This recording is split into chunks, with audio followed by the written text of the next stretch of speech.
Pinsan Kalyada. Hello mga kalingap, isang magandang umaga po sa inyong lahat. At yan, kung bago pa lang po kayo sa aking YouTube channel, ako po si Vincent Calyada. Paki-like and share po nitong video ito para mapalawak pa po natin ang pagtulong po sa mga taong nangangailangan. At huwag niyo pong kalimutan na pinutin po notification bell para lagi po yung updated po sa aking mga bagong uploads. And please po, don't skip ads kasi malaking bagay po yan sa pagtulong po natin sa mga taong nangangailangan. So ngayon mga kalingap ay nandito tayo sa kapatid po ni Nanay Tinay. At dito nagpunta din po si Jeremy at nandito din po sila Nanay Tinay. At kumbaga malapit na po kasi masira po yung kanilang bahay, so naglipat muna po sila dito pansamantala sa kapatid po ni Nanay Tinay. At yan, meron po pinapabot si Ma'am CNC South Dakota, USA. Nagpaabot po siya ng 3,000 para kay Nanay Tinay at 1,500 po para kay Jeremy. So tara mga kalingap, puntahin po natin sila at kamustahin po natin. Tara po. Ayan mga kalingap, dito po sila, nakitira yung kamag-anak ni Nanay Tinay na nakikitira sila. Nay! Hello, Nay! Si Jeremy, oh. Ayan, dito din si Tintin! Kumusta na, Jeremy? Kasi, di ba, sabi mo sa akin na pupunta ka dito kala Nanay Tinay mo kasi nandito na sila sa kamag-anak nila. So, ayan, kamusta na? Maayos naman. Nakahanap po agad ng bagong nalipatan.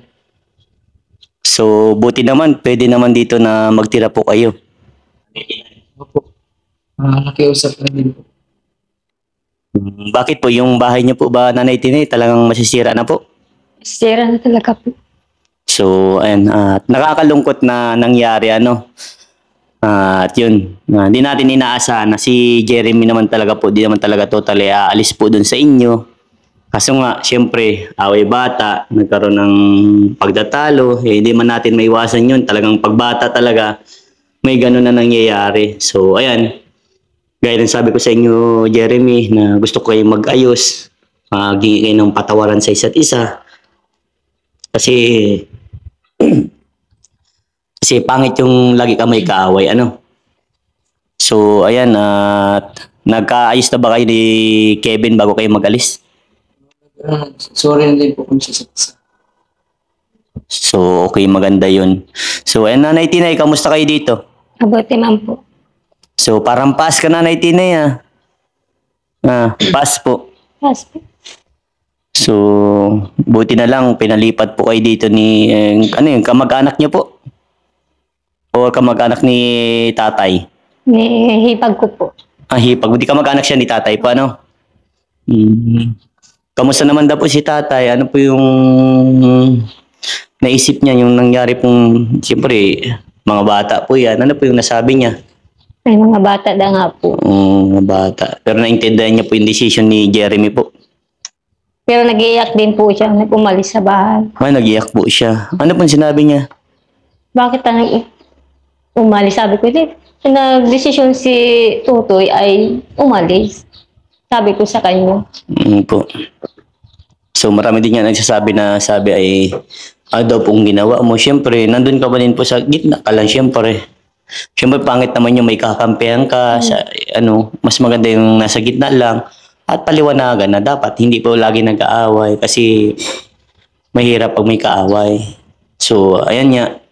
At buti nagkaayos kay Jeremy.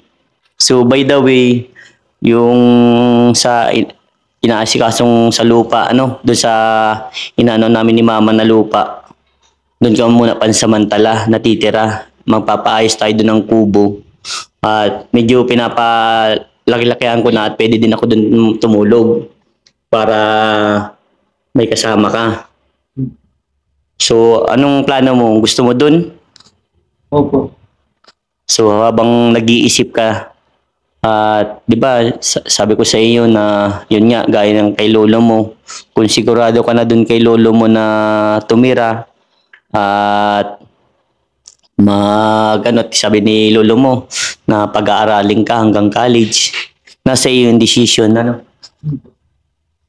So, sa ngayon ba, ano ba yung mga naiisip mong bagay na dapat mong gawin? Kasi nga, di ba, yun na nga, may mga nangyari.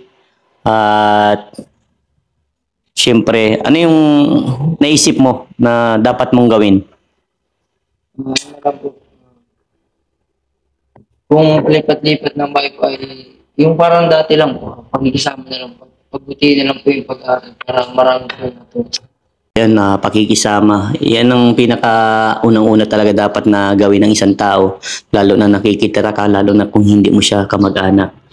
May mga bagay talagang nangyayari na talagang, syempre, hindi natin masasabi na magiging ganun pa rin yung tingin sa iyo. Na gaya nga ang sabi ko na mahirap makitira sa hindi mo kamag-anak. Kahit nga kamag-anak mo, may masasabi at may masasabi yan sa iyo. Pinaka-the best talaga yan, magkaroon ka ng yung makisama, tama yung sinasabi, makisama at gawin mo yung bagay na wala sa iyong makikita. Kasi kahit anong gawin mo, may mga tao naman kasi kahit anong gawin mo tama, meron pa rin makikita. Pero sana, gawin mo pa rin yung best mo para sa sarili mo, para sa pangarap mo. Kasi alam ko na marami kang pangarap sa buhay na gusto mong gawin, di ba? At lagi mo lang pagsikapan na makuha mo yung pangarap mo, Jeremy.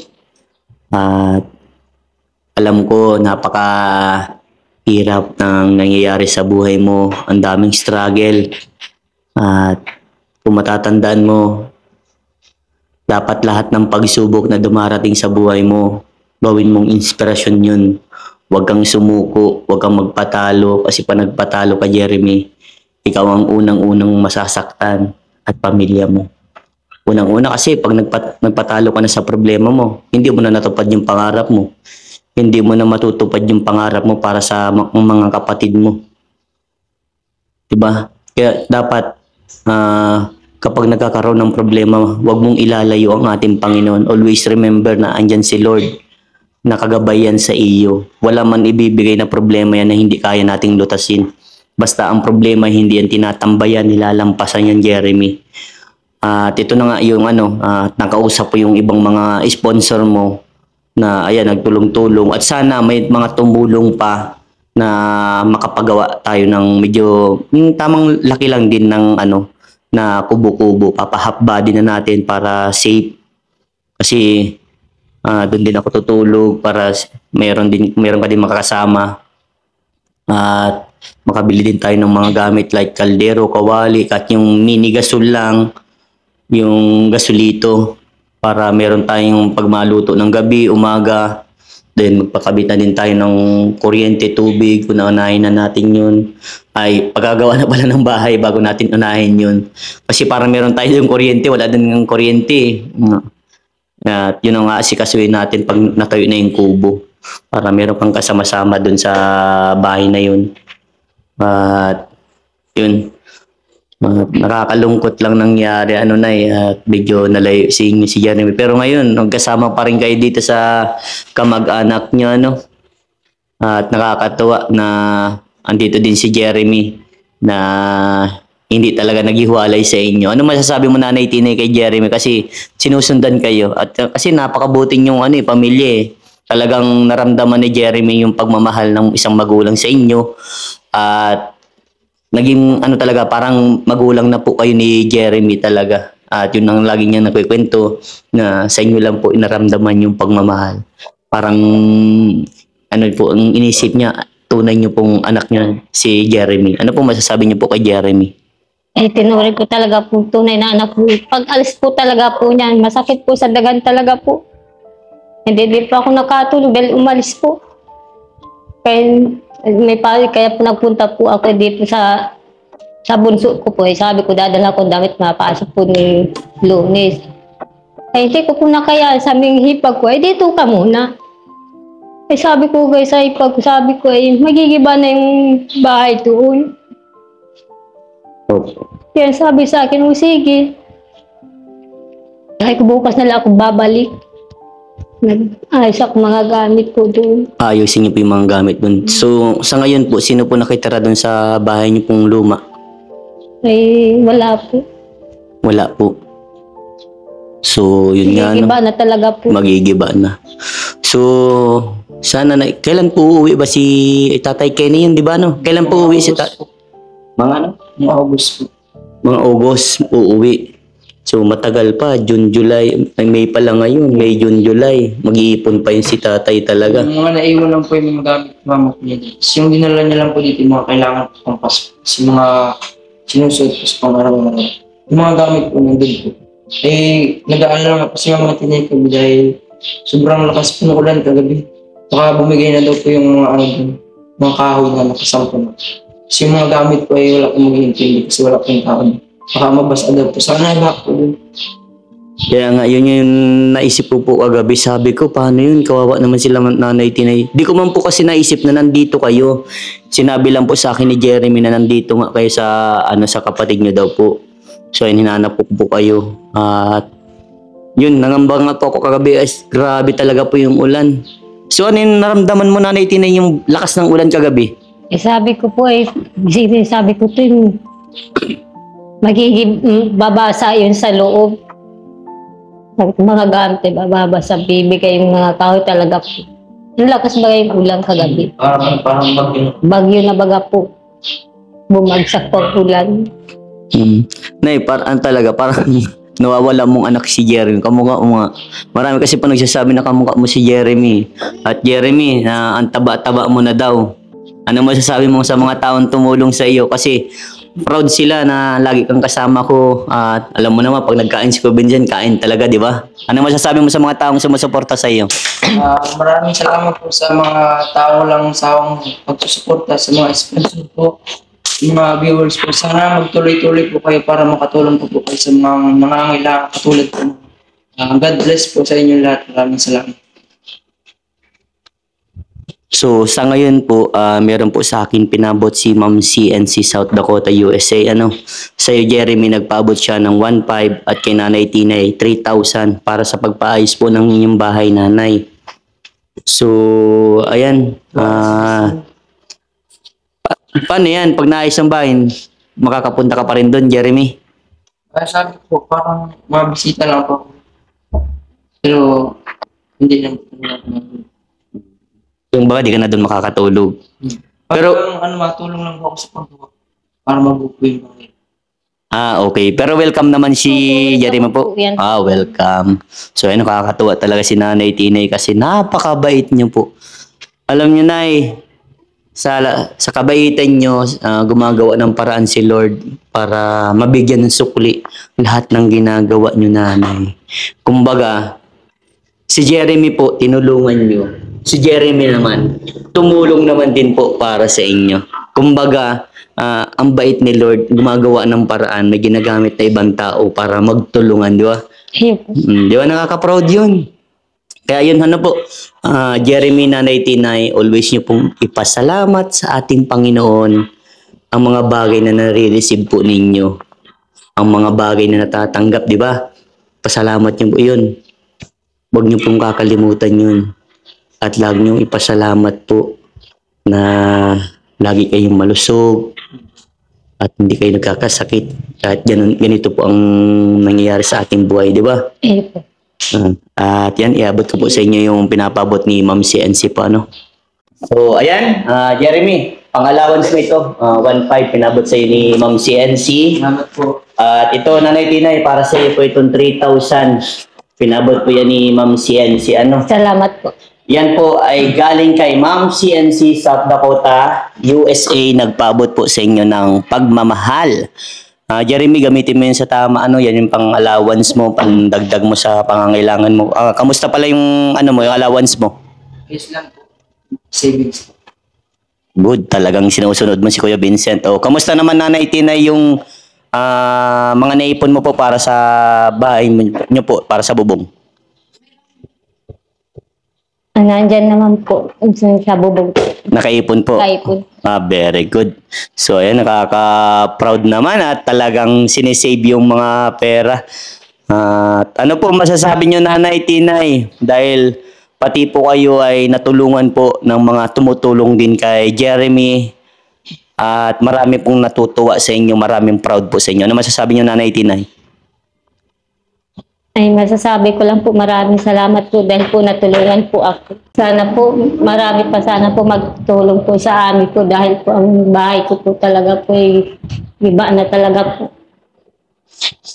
So, Ayan yung po niya na itinay na kapag meron pong biyaya ay dadaling ko po para sa inyo At yan, Jeremy, magsama ka sa akin ngayon kasi magsusukat na dun sa lupa para dun makapagawa tayo na kahit na maliit na kubo. Yung tama yung para sa atin. Para meron dun magtira-tira para meron ka matirahan. At least doon siguradong hindi ka na maiilang na paalisin or hindi ka naman talaga pinalis sa inyo. Talagang kusa kang umalis ka lang na 99, di ba? So, ayan. At proud ako sa mga nangyayari sa buhay nyo ngayon. Proud ako dahil maraming taong napupukaw ang damdamin at maraming tumutulong sa inyo. Maraming salamat po kay Ma'am CNC South Dakota, USA sa pinabot niya pong 1.5 at kay Mama Tinay po ay 3,000. Malaking bagay na po ito at malaking tulong po para po sa pang-araw-araw na pangangailangan po sa inyo. Maraming salamat po. Mag-iingat po palagi. God bless you po. Ma'am Sel, marami pong salamat po sa pagtulong mo po. Sana po marami ka pa pong matulungan po. Maraming salamat po. Kamusta naman po kayo dito, Nanay Tinay, sa nilipatan niyo po? Ay, mabuti naman po dahil tumutulong po ako dito po. O ikaw naman, Jeremy, hindi ka naman nanibagod ng dito nalipat ka sa nilipatan nila, Nanay Tinay? Medyo nanibago po kasi first time lang po sa ganitong malaking bahay at pinayagan pong kahit lang po, parandali lang po para pwedeng po yung palipatan ng bahay para pag nagawa po yung bahay, pwede na po lumipat sila natin. Ganun din po ako para yung pakikisama po ko sa ibang tao para pero kung alam po nilang mabuti yung gusto pong yung gusto mong iparating sa kanila, yung maganda po yung pakikisama, magiging maayos po ang pagkasama. Yung pagtutulungan po namin dito, sa halimbawa po sa paglilinis po, at tulong-tulong po kami dito, salo-salo po sa pag nagkakain.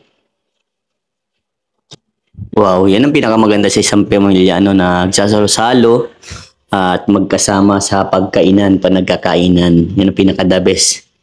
Kumbaga, yun ang mga hindi mo naramdaman dati, di ba, Jeremy? Naramdaman mo noon, pero iba. So, at ngayon, may tanong pala ako sa Jeremy. Okay ka na ba ngayon? Medyo po. Bakit nasabi mong medyo? Sa ganitong sitwasyon ko po, sa kalagayan ko ngayon, hindi pa rin po ako na yung napapalagay. Kasi baka dumating na lang po yung time na magka-ulit po yung ganun pangyayari. Yung sisiraan ko po ng iba para dumimi yung pangalan mo sa mga kasangga mo pong tao. Siyempre po may mga tao po bagang ganun. Na hindi po sila papayag na aangat ka. Nahihilahin ka po nila po. Kahit na pinipilit itong umangat. Di ba, may nasabi ka sa akin, may na-chat ka sa akin na kasi nasabi mo, hindi mo alam kung hanggang saan ang tulong na marireceive mo. Ba't nasabi mo sa akin na kung hindi na kaya, bahala na at mag-aano ka na lang, manlilimos? Kung mangyari po yung gano'n, kung magsawak man lahat ng mga sponsor na nagsusuporta, parang lang po, sariling buhay na lang din po. Kung ano po yung nandiyan, mapasok ang trabaho kahit mahirap. At siyempre, priority ko pa din po yung pag-aaral ko kahit na parang open student po. Yun. So, matanong ko lang, si Lolo mo ba hindi mo na naka-chat or ano? Hindi po siya nagre-reply. So, okay. So, ngayon, talagang dito ka muna talaga, hayaan mo na tiyaga lang, Jeremy, na hangad ko rin na magkaroon ka ng sariling lupa at bahay para hindi ka na mangamba. Pero dun sa nilipatan mo at sa gagawing kubo, wag kang mangamba dahil sa amin yun. At nasa iyo yung desisyon kung gusto mong umalis or ano.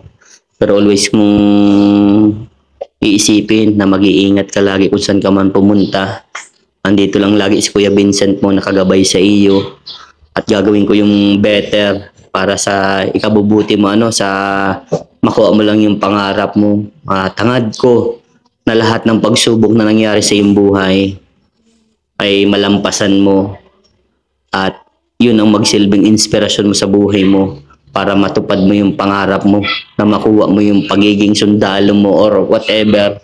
Basta mas maayos na trabaho, maprovidean mo ang sarili mo ng pangangailangan mo, mga kapatid mo. At yun, dasal ka lang lagi, Jeremy. Huwag panghinaan ng loob, kasi pag pinanghinaan ka, ikaw maapektuhan yan. At ayan. Ikaw, Nanay Tinay, masaya ka po ba, Nanay Tinay? Masaya po, kasama ko po sila po. Saka si Tutoy. Masaya ka na kasama mo sila, Jeremy. O paano yan pag nalipat na po dun sa ginagawang kubo? Pupunta na lang po ito. Sabi po ni Mama Tina, yun nga po, nasabi ko po, yung magpagawa po daw ng kubo yun sa lupa mo. Sabi po ni Mama Tina, pwede lang daw po magbisita siya. Yun po. Pwede naman magbisita, walang problema. Yung mabisita naman lang pala si Nanay Tinay. Basta wag lang daw po magpa-Maynila kasi hindi niya daw po kakayanin. Paano pag dumating yung point na yun na magpa-Maynila ka na? Pero hindi na po talaga. Ako na po yung sabi na ayoko na. Ayaw mo na magpa-Manila. Dito na lang dito. Dito na lang. Hindi po ako Dito ka na magtatapos. Sana po masuportahan niyo po ako sa aking pag-aaral at nais ko rin po na magkaroon ng sariling lupa at bahay upang hindi na po ako mangamba kung saan po ako lumilipat na bahay at para hindi na rin po ako mapaalis sa tinutuluyan kong bahay kung sakali nakikisama lang po kung nagka-problema. Sana marami pong tumulong sa pag-aaral ko para matulungan ko rin po yung mga kapatid ko para mapaaral ko din po yung isa kong kapatid na lalaki kasi hindi po siya nag-aaral. Sana marami pong tumulong. Maraming salamat po. Lalo na po sa Kuya Vincent sa pagmagandang loob mo po sa akin, sa pagsama po sa akin, sa pagsama mo sa pag-scout po.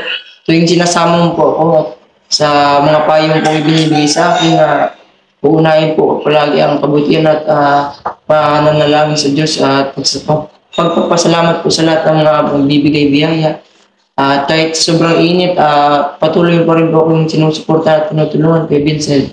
Maraming salamat po. Mag-ingat at palagi. Kuya Vincent, maraming salamat po sa pagtulong mo po sa akin. Walang anuman, Nanay, dahil gagawin ko yung best para sa inyo, at gusto ko mapasaya kayo. Kahit malungkot na nangyari, dapat mag-happy lang, gusto niyo bang ulitin na mag-swimming? Yay! Yay! Gusto mo? Kailan gusto mo? Linggo, alanganin oras na tayo. Ikaw, Tintin, gusto mo? Ha? Ay, gusto mo. Hapon. Hindi na tayo mag-i-enjoy pag hapon, mainit yan. So, ayan, at ingat palagi, God bless. Mamaya, gusto mo muna dito magtambay? Gusto mo muna dito magtambay? Opo. Sige, i-chat na lang kita pag masukot na doon ng lupa, para pag gusto mo tumulong paggawa ng kubo-kubo doon? Sige. Grabe. So, ayan. At sana mayroon pang tumulong para dun sa gagawing kubo, At balak ko kasi pa-half body na. Yung medyo, syempre, yung medyo malaki na para pag doon ako nagtulog. Ang pangit pag maliit lang, di tayo magkakasya doon. Syempre, pag punta din sila Nanay Tina, yung bisita ka. So, ayan. Ingat kayo palagi and God bless sa inyong dalawa. Sa buong pamilya ng Nanay Tinay. At hayaan nyo, kapag mayroong biyaya, dadaling ko po dito. Nanay? Sige po. Okay, God bless. Bye-bye po sa inyong dalawa. Bye-bye po. Salamat po. Maraming salamat po rin kay Vincent at kay Ma'am CNC. Thank you po. God bless you po.